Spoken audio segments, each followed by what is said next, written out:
L'ouverture du tournoi côté masculin, en tout cas, on la reçoit comme elle arrive. Et voilà, et ça va créer des surprises, très certainement. Est-ce qu'il y aura une surprise en toute fin de tournoi avec celui qui lèvera le trophée? Peut-être, peut-être pas. Mais de toute façon, on savait que ce moment-là allait arriver. Donc c'est cette année que c'est le plus ouvert.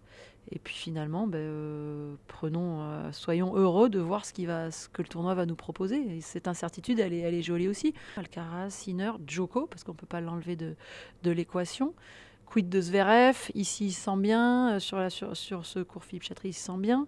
Enfin j'en oublie, mais Rublev qui a gagné au bout de sa vie à Madrid. Il n'y a que des points d'interrogation en fait, donc ça va être intéressant.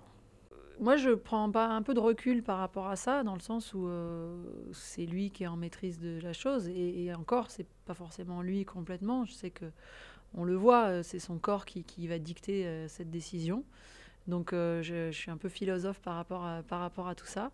Bien sûr, on a envie de le voir ici. On a envie de le voir à Roland-Garros. Il est chez lui.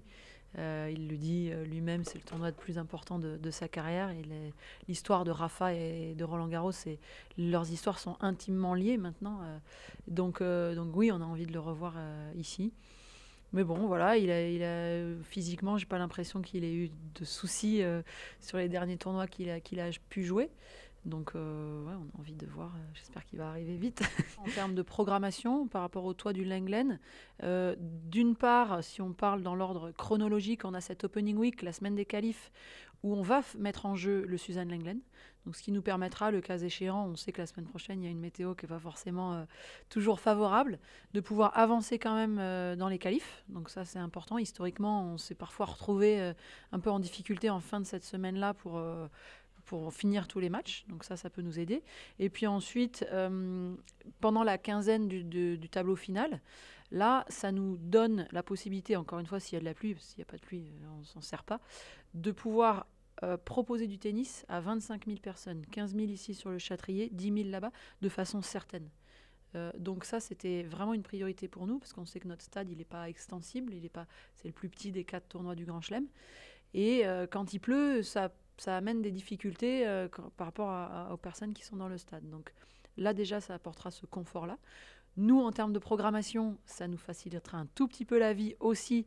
Si on arrive un petit peu à avoir un peu de retard, etc., on a un deuxième cours qui peut jouer quand il pleut. Et puis, en termes de télé, on peut proposer 2 matchs plutôt qu'un, voilà, à toutes les télés dans le monde entier, que ce soit en France ou à l'international. Donc, voilà, ça donne quand même une sécurité, une sérénité par rapport à tous ces points-là. Globalement, on a fait le choix des Français et des Françaises, de la jeunesse aussi, à certains moments, je pense au Calife notamment. Donc voilà, pour le cas de Dominique, évidemment qu'on se pose la question, évidemment que c'est très compliqué de lui dire non, tu joueras en Calife. Mais voilà, on a décidé aussi d'aider des jeunes Français à la place. On peut en débattre très longtemps, hein, c'est ce qu'on a fait, et puis à un moment donné, il faut trancher, donc on a tranché, mais forcément, il y a des déçus.